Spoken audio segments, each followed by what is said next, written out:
jätkuvalt usun, et elu on täis ootamatuid võimalusi ja põnevaid juhuseid. Ja kui nüüd kokku võtta, kuidas ma siis siia Pärnu kolledžisse sattusin, oli selline lugu, et ma tegin tegelikult väga põnevat tööd nõukaajal.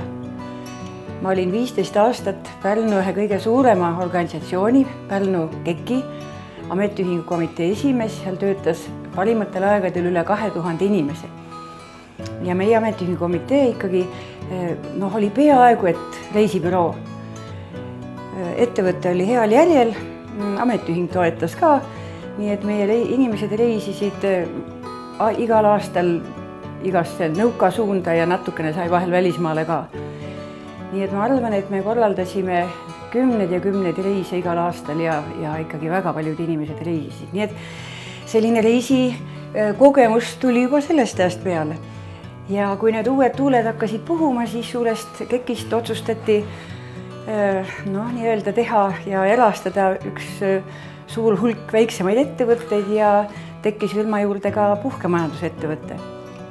Sellele oli päris suur konkurss. Võtsin südamelindu ja kandideerisin, sest 15 aastat oli ametiühingu tööd juba tehtud ja võitsin selle konkursi. Sain selle aktsiaselts Kabli, mille alla tol ajal kuulusid Lepanina, siis veel üks Võiste puhkebaas ja veel üks puhkeasutus Otepääl, selle juhatajaks. Ja siis juhtus niisugune põnev asi, et oli asutatud Pärnu majanduskool ja selle majanduskooli turismiosakonna juhataja oli minemas lapsepuhkusele, nägi mind juhuslikult ja ütles, et kuule Eli, mul on hädasti abi vaja, sul nagu selline turismitöö kogemus, et tule mulle appi natukeseks ajaks, nii kaua kui ma lapsega kodus olen. Tule ühte ainet lugema.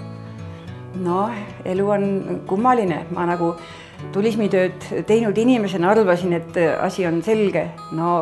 Esimese raamatuga, mida ma siis üritasin nii akadeemiliselt läbi töötada, pusisin ikka väga palju aega ja mul on käsitsi kirjutatud praktiliselt ühe esimese ingliskeelse raamatu tõlge siiamaani kodus, mis olid esimesed loengu konspektid, tol ajal materjali ei olnud.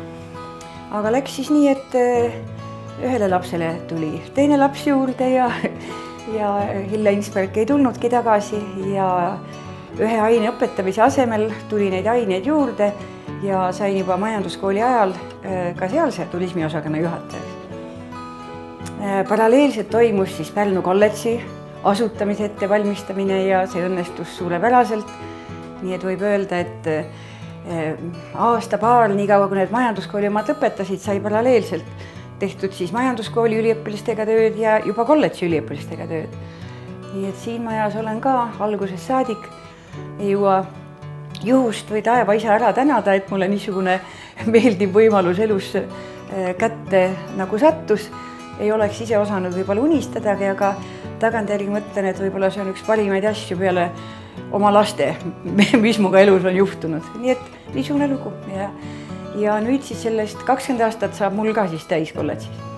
Ja sellest 15 aastat oli mul siis võimalus olla ka mitte ainult Pärnu kolledžis, vaid võib öelda, et terves Eestis niisuguste uute turismikavade väljatöötamise ja riikliku turismiõppekava komisjoni juhtimise ja turismiõpetajate koolituse ja turismihariduse liidu moodustamise juures ja et selles mõttes selline algusaeg on olnud väga põnev, sest nii palju oli tühja ruumi, igal pool oli niisugust põnevat tegemist paljudele. Ega see põhisoov on ikka, et kolledž kestaks ja kesta tahab ta ainult siis, kui on olemas üliõpilased.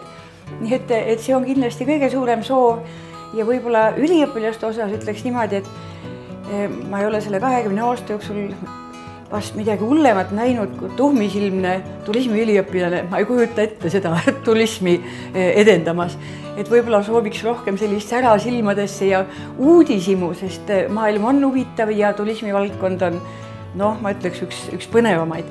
Et võib-olla sooviks siis, et kolledž kestaks, meil jätkuks palju toredaid särasilmseid üliõpilasi.